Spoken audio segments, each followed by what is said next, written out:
Mehwish says, can you please explain the step-by-step process of how to make ghusl and how to make the quickest ghusl?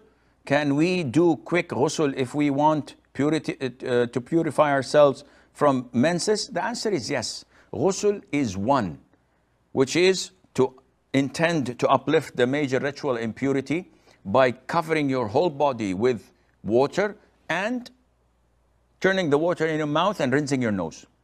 So the Sunnah way is to first of all wash your hands 3 times, wash your private part, then wash your hand again with a detergent so that no najasa is there.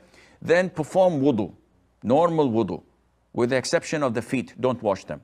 Then take 3 scoops of water and wash your hair thoroughly reaching the scalp. Then pour water over your whole body, wash your feet, that's it. This is the Sunnah.